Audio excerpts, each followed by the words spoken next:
Hello everyone, praise be Jesus and Mary. Welcome to our second episode of the School Clinic's Health and Wellness 101 webinar series. This is brought to you by yours truly, Nurse Camille and Nurse Jella.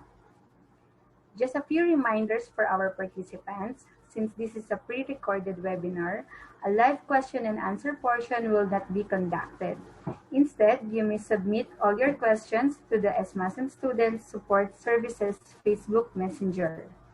Also, do not forget to answer our evaluation form at the end of the webinar. It will be available via Google Forms, and we will post the link along with the video presentation at the SMAS Student Support Services Facebook page. The title of this episode is COVID-19 Mythbuster. Bakit ba natin to kailangan pang i-discuss or talakayin? It is because the sudden rise in the number of people contracting the coronavirus or the COVID-19 in the Philippines, it is very alarming. But it is important not to panic and to instead know the facts surrounding the virus. Kaya po nag-research po ang inyong mga nurses tungkol sa common misconception or mga maling paniniwala tungkol sa coronavirus. Ibibigay po namin sa inyo ang tamang information ayon sa mga dalubhasa or health experts. So let's start. Una, biological weapon daw ang COVID-19. Ito po ay hindi totoo. Ayon sa mga dalubhasa, may paraan upang malaman kung ang isang mikrobyo ay engineered or gawa ng tao or pangyayaring natural or by nature. Walang ebidensya na ang COVID-19 ay engineered. Madami kasi tayo ngayon napapanood sa mga YouTube or Facebook page tungkol sa paglabas ng virus. Kaya hanggang ngayon, iba-iba pa rin po yung ating mga opinion regarding dito. Pero according sa ating health expert, ito ay hindi engineered or gawa ng tao. Pangalawa, makakatulong daw ang pag-inom ng tubig at alak pangontra sa COVID-19. So ito ang explanation ng ating mga expert. Ang tubig ay nakatutulong sa magandang pagdaloy ng dugo at pagtanggal ng dumi sa ating katawan sa pamamagitan ng pag-ihi o yung ating urination at pagdumi. Ang sobrang pag-inom ng alak ay maaaring magpahina ng ating resistensya. Hindi nito nalilinis ang lugar kung nasaan ang mikrobyo. So ang tubig ay importante sa ating katawan. Dapat uminom tayo ng 8 or more glasses of water every day para ma-flush yung mga toxins sa ating katawan at palagi tayong hydrated, lalo na sa panahon natin ngayon na napakainit. Ang alak naman kapag nasobrahan ay masama sa ating katawan. Pangatlo, gamot daw ang virgin coconut oil sa COVID-19. Ito po ay hindi totoo. Ayon sa pag-aaral, ang VCO ay nagbibigay ng vitamins at minerals na nagpapalakas ng ating resistensya. Ito ay nakatutulong sa ating katawan pero hindi siya specific para sa COVID-19.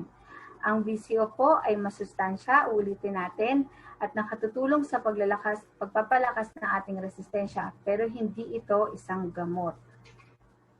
Next. Gamot daw ang saging sa COVID-19. Kung inyo pong matatandaan, nagkaroon tayo ng biglang pagtaas ng pagbili nito at pagkonsumo ng saging. Kasi lumabas sa mga balibalita ng ang saging daw ay gamot para sa COVID-19. Ang mga prutas at gulay ay tumutulong sa pagpapalakas ng ating immune system. Pero gamot ang kailangan or ang ginagamit sa pagpapagaling ng isang sakit. So katulad ng VCO, hindi rin ito totoo. Meron din lumabas na sinasabi na ang garlic daw ay gamot sa COVID-19. So again, hindi rin po ito totoo. Though merong content or component ang garlic na parang antibiotic, pero hindi siya specific na gamot para sa COVID-19. Kaya meron itong sangkap na makakatulong po sa pagpapalakas ng ating resistensya. Kaya ugaliin pong kumain ng mga prutas at gulay. 5. Ano daw po ba ang mabisang disinfection? Ethyl or isopropyl alcohol? At ano naman daw ang mas effective? 40 or 70% alcohol? So ayon sa mga expert, parehong effective ang alcohol na nabanggit. Magkaiba lang ang compound na ginamit sa solution. Mas nakakatuyo ng kamay ang ethyl alcohol. At kapag mas mataas ang alcohol content ng alcohol, mas mabisa po itong pang-disinfect. Kaya ang ina-advise po ng karamihan or ng mga expert po ay 70% po talaga ang gamitin na alcohol para tuluyang mapuksa ang germs. Bonus information po, sa paglilinis naman ng ating kamay, pinaka-effective pa rin po ang hand washing gamit ang sabon at tubig. Kesa po sa paggamit ng mga alcohol or sanitizer. Kaya ugaliin po natin maghugas palagi ng kamay, lalo na kapag may mga nahawakan tayong mga gamit or bagay na hindi natin alam kung saan din po sila gaaling, or kapag namamalengke or may binibili po tayo, ugaliin natin maghugas ng kamay at iwasan nating ihawak ito sa ating muka, lalong-lalo na malapit sa mata, sa ilong at sa bibig. Pang-anim, ang COVID-19 daw ay hindi kumakalat sa sobrang init at lamig na klima. So again, hindi po ito totoo. The COVID-19 virus can be transmitted in any climate, including areas with hot and humid weather. The best way to protect yourself against COVID-19 is by maintaining physical distance at least 1 meter from others, and frequently cleaning your hands. By doing this, you may eliminate virus that may be on your hands and avoid infection that could occur by touching your eyes, mouth, and nose. So again, hindi po ito totoo dahil according po sa WHO, kaya po ito tinawag na pandemic, ay natatagpuan po ito sa iba't ibang lugar or bansa sa mundo. Actually, aware naman tayo na kumalat talaga ito sa buong mundo, regardless kung mainit or malamig ang isang lugar. At according to WHO, they are still seeing continuing transmission in very tropical countries like Singapore and Malaysia. And so the evidence at this point is not supportive. Okay, with all the information coming from the internet, it is easy to be confused or to be swayed by what people are sharing online. So think before you click. Yung po uulitin ko ha. So think before you click. So for the continuation of Mythbuster, here is Nurse Jala to discuss the remaining slide. Thank you and God bless. Thank you, Nurse Camille. So, to continue the discussion, next, ang COVID-19 ay maaaring makuha sa kagat ng lamok. So again, ito po ay hindi totoo. According to the World Health Organization, there has been no information nor evidence to suggest that the new coronavirus could be transmitted by mosquitoes. Ang coronavirus pa rin po ay natatransmit through the droplet transmission or through our respiratory through the respiratory droplet transmission. Okay. It is a respiratory virus or sakit po sa baga. So hindi po ito nakukuha sa pamamagitan ng kagat ng lamok. It spreads primarily through droplets when when an infected person coughs or sneezes. So doon po natin nakukuha ang coronavirus. Doon po siya kumakalat. So to protect ourselves, we must always clean our hands frequently, wash our hands, and avoid close contact with anyone who is coughing or sneezing. So again, hindi po ito nakukuha sa kagat ng lamok. Next, inhaling steam from hot water kills the coronavirus. So ito po, lumabas din po ito sa mga balita na ito po ay tinatawag na TOB, okay, o yung steam inhalation. Okay, so again, ito po ay hindi totoo. Hindi po namamatay ang virus sa pamamagitan ng pag-inhale ng steam galing sa mainit or kumukulo na tubig. Okay, kasi ang kailangan po para mapuksa ang coronavirus ay vaccine or antiviral medications. Okay, so ang steam inhalation is not the medicine or cure for coronavirus, or it doesn't kill the virus itself. So ano po yung mga po pwede nating gawin by then? Kasi wala pa nga pong vaccine or wala pa nga pong virus. Or wala pa nga pong gamot para sa virus. So we have to do respiratory hygiene, social distancing, and washing our hands. These are the most effective measures to prevent the COVID-19 infection. Next, another myth, children don't get COVID-19. O ang mga kabataan or ang mga bata daw po ay hindi nagkakaroon ng COVID-19. So ito po ay hindi totoo. According to Dr. Rajesh Bardwaj, if I don't know if I mentioned his name, I pronounced his name correctly. But he is an infectious disease doctor with 37 years of experience. So according to him, children can get COVID-19, but the infection is less severe and children can recover faster. So that's why nakikita po natin dun sa mga balita, parang bihira po yung mga nagkakaroon ng mga bata ng COVID-19. Okay? But still, they can be infected with the virus. Okay? But hindi nga po siya mas malubha and mas mabilis pong makarecover or gumaling ang mga bata. Next. Okay, heating, ventilation, and air conditioning system. Okay, lumabas din po sa mga news or sa mga articles na pwede pong kumalat ang coronavirus through our heating, ventilation, and air conditioning system. Okay, according to Dr. Teresa Pierce, she is the Command Surgeon of the U.S. military.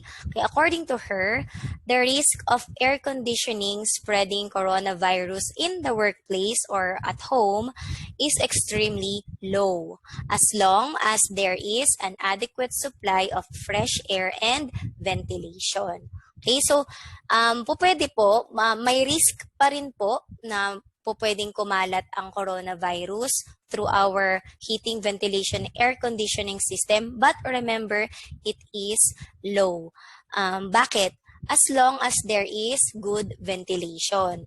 That's why according or the advice of the WHO is to have good ventilation, especially in the workplace, workstations, or even at home. So paano po natin magagawa yung magandang ventilation sa ating workplace o sa ating mga bahay? So kung hindi naman po masyadong mainit, mas maganda pong lessen po natin ang pag-aircon.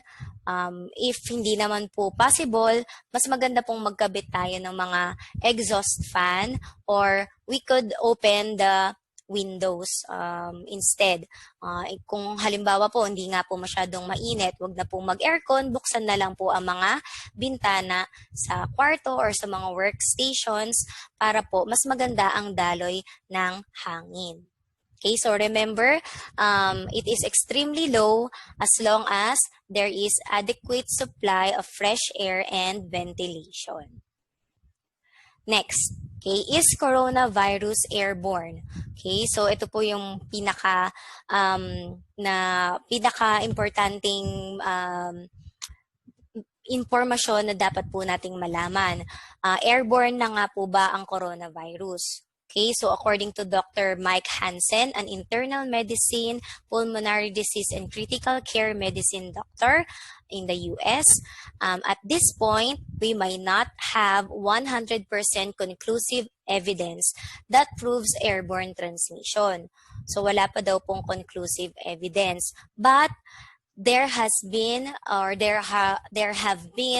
several studies that strongly suggest that coronavirus is indeed airborne. Kasi nga po, continuous pa rin po ang pag-aaral tungkol sa coronavirus since this is a new virus at na bago, yun nga po, new virus, bagong labas, bago pong diskubring virus, kaya patuloy pa rin po itong pinag-aaralan ng ating mga eksperto.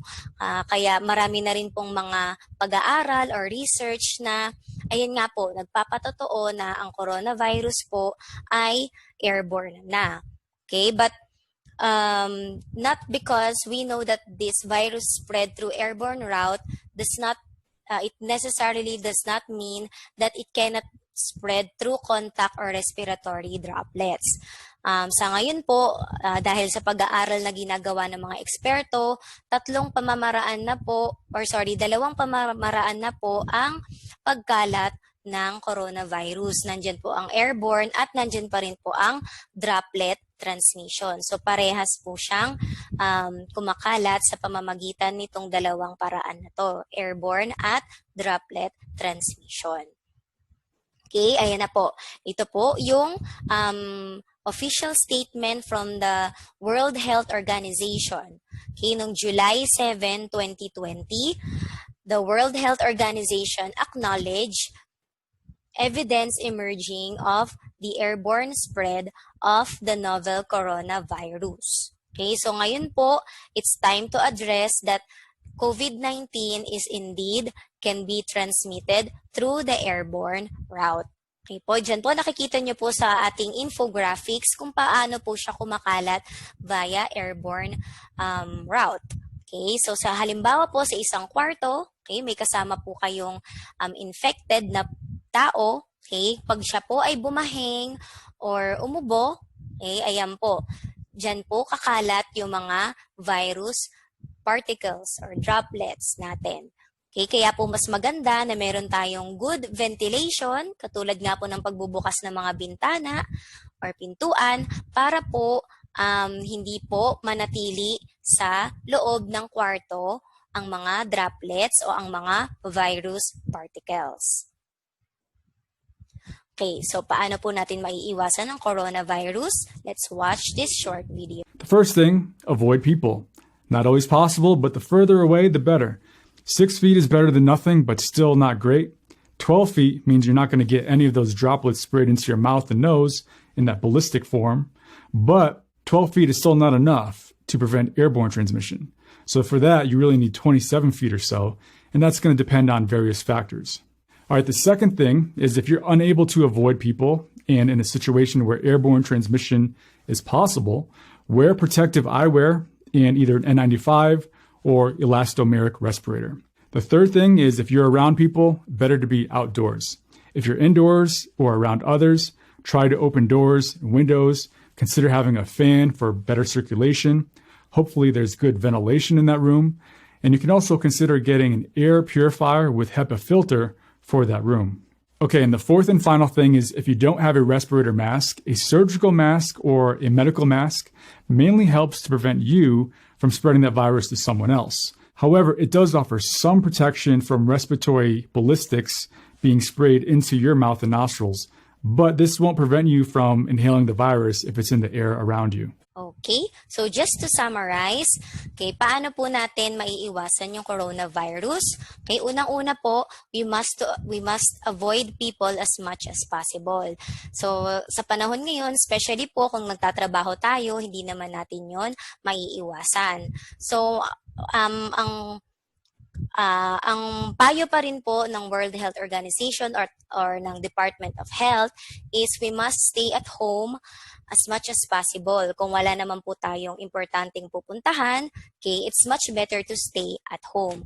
That way, yun po, nakakaiwas po tayo sa pakikisalamuha sa ibang tao. And then, we must also always wear our face masks and face shield, lalo na po kung tayo ay lalabas talaga. Okay, added protection po ito sa atin upang hindi po natin malanghap yung virus. Okay, kung lalo na po na ito na nga po ay isang airborne virus. Okay, and then also we have to follow physical distancing, and of course we have to practice frequent hand washing. Okay, so to give you some last key points or key information, okay, about this webinar and all of the common misconceptions about COVID-19. Lagi po nating tatandaan, okay, makakatulong na iwasan ang pagpapanik at siguraduhing tama ang impormasyon na paniniwalaan at ibabahagi natin sa iba. Lalong-lalo na po ngayon na tayo ay nakasalalay sa balita, sa TV, sa telebisyon, sa radyo, at especially sa social media, marami na po tayong mga impormasyon na makikita. Especially po sa social media, isang click lang, okay, pwede na po tayong makapag-share, pwede na po natin makuha ang iba't ibang mga impormasyon. So, dapat po tiyakin natin na ito ay tama at okay po yung ating source bago natin ibahagi sa iba para po at least makatulong tayo at makaiwas na rin po sa pagpapanik or to cause anxiety and fear to other people. Okay, so remember, before we share, okay, remember our Department of Health advisory. Remember the NCOV acronym before you share. N, never share unverified news or articles. C, check your sources before sharing. O, only source information from DOH official channels. And V, verify news information. Okay, so remember this acronym before we share anything from social media or anything that we, any information that we can find on the internet or social media. Never share verified information or news. Check our sources and only source information from verified channels or verified websites such as the DOH, and verify your news or information. Okay, so to end our webinar, this has been our, or these were our sources for our COVID-19 Mythbusters. We were able to gather information from the ABS-CBN News, the World Health Organization, the Department of Health, and of course, the Center for Disease Control. Okay, so again, at the end of the webinar, you may submit all your questions via the Facebook page of the Student Support Services. You can message us via the Facebook Messenger, and do not forget to answer our evaluation form at the end of the webinar. We will post the link of the Google Forms along with the video of this webinar. Okay, again, so thank you for watching, and remember the COVID-19 Mythbusters. Remember our myths and our facts, and check your sources before sharing. This has been Nurse Jella and Nurse Camille. Thank you very much, and stay tuned for our future webinars. Thank you very much, and God bless.